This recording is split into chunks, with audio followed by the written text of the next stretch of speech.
Welcome, ladies and gentlemen. Thank you so much for your continued support, always in this broadcast. Good morning.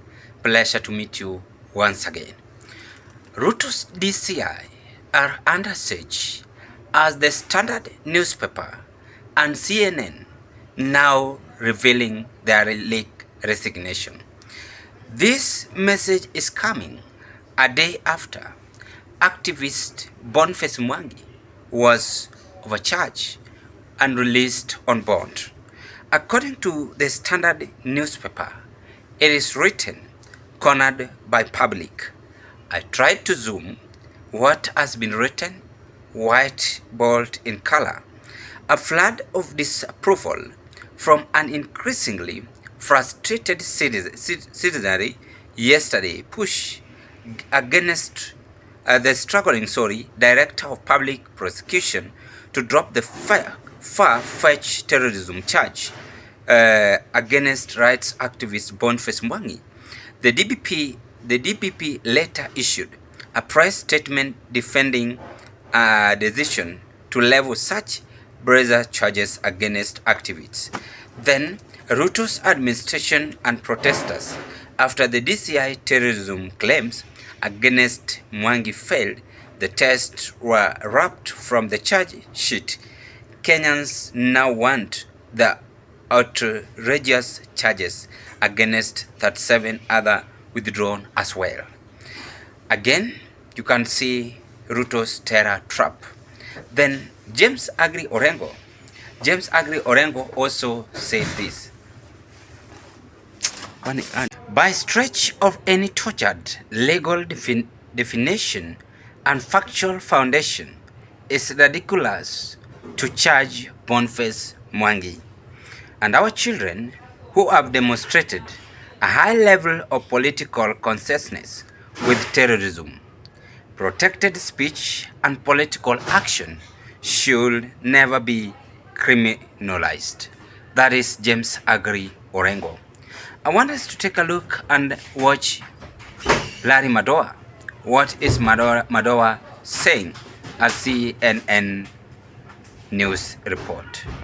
It's called Mageuzi Hub. Mageuzi means revolution in Swahili. And he's told CNN this evening he will not be intimidated, he will not be stopped, he will keep organizing for regime change because the government of President William Ruto is not working for the people. And many in the civil society and legal community in Kenya see these charges of terrorism, arson, and money laundering used against protesters, more than 70 have been charged with some of those offenses, as a weaponization of the criminal justice system to silence dissent, to make sure that people find it too expensive to go out and protest. And this is what Boniface Mwangi said after he was released. If you look at the search warrant, that they have information that I use Mageuzi to distribute money to goons. I have never worked with goons my entire life. The people that I've worked with my entire life are actually present here. The guys who are singing in court, I know every single one of them. A lot of these protesters are going through this legal process where they are having to deal with very hefty bail charges that they can't afford, being charged with terrorism, which is a treasonable offense. And Boniface Mwangi telling CNN that President Ruto and his government have decided that protesting is treason, even though that's unconstitutional. The Law Society of Kenya, a group of civil society activists, all say this weaponization of the criminal justice system is an authoritarian direction that takes Kenya back to a repression that many Kenyans have fought against. That's why they have a new constitution from 2010. I have covered terrorism here in Kenya over the last maybe 15, 20 years. Massive terror attacks where dozens of people died. The Westgate Mall attack, the Dusit attack, the Garissa University attack. These were carried out by terrorists affiliated to Al-Qaeda from Al-Shabaab.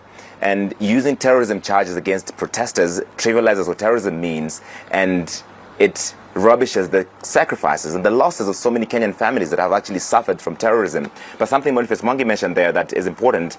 In recent protests in Kenya, you've seen what some are calling government-sponsored militia, goons who are armed, who are assaulting and beating people and looting property to try and discredit the peaceful protests that have largely been taking place. And that's why this recent concern about the use of these very strong charges to make sure that whenever people go out to protest, it's a very expensive price to pay, Zain Diana.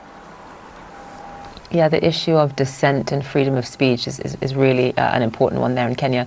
Larry, Madawa, live for us there. Thank you so much. You've watched and listened to the video, ladies and gentlemen.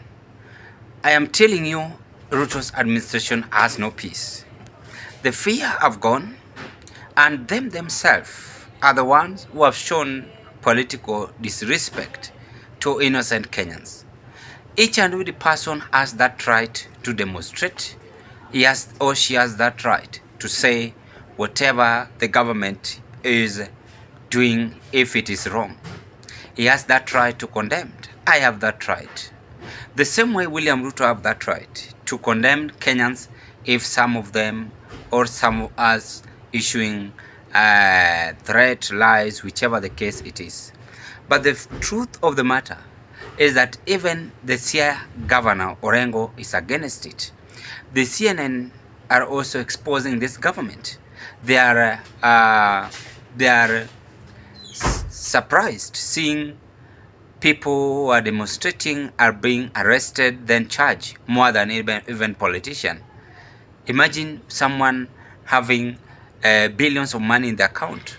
But Boniface Mwangi, you can't compare Boniface Mwangi with any governor.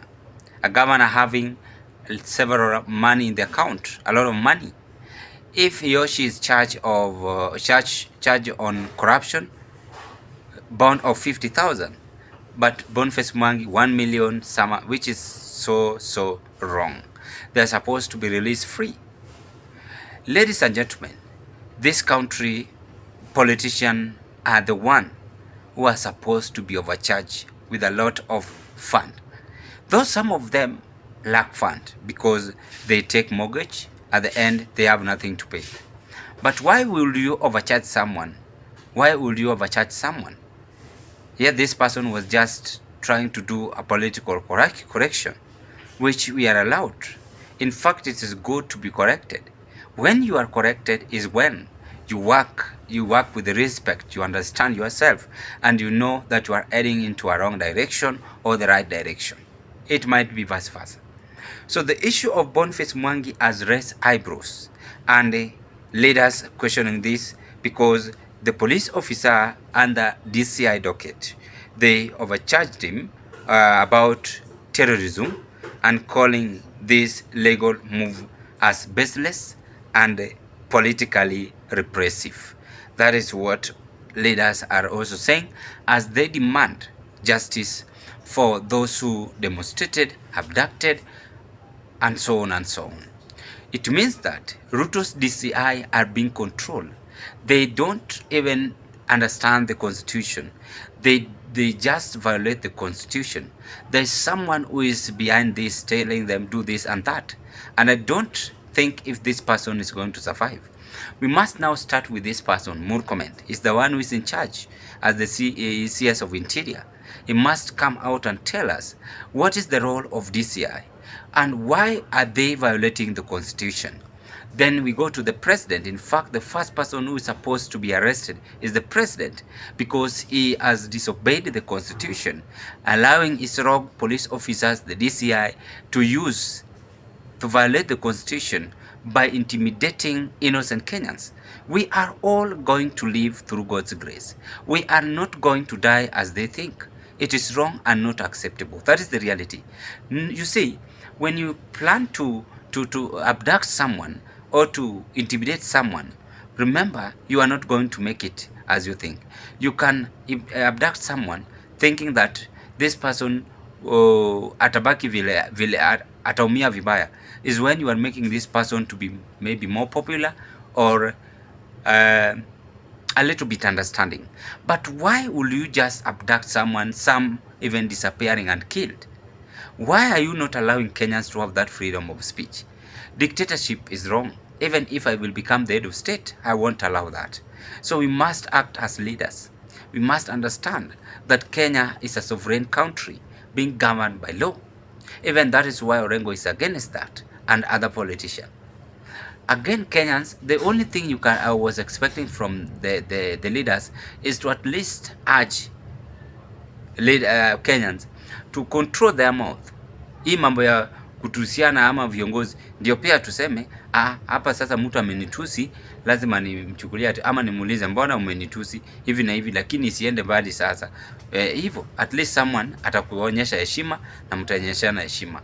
Hata rais afai atusiwe. He must be given respect. The DCI should also be given respect. I personally should also be given respect. But why are we not giving ourselves respect? That is the question. So it is wrong. And if you are not keen, we are going to destroy this country. We are going to make this country to be in a very, very pathetic movement. So I want to call upon leaders, please let us behave and understand why are Kenyans issuing their grievances. And therefore, we ought to understand them and fulfill all these things.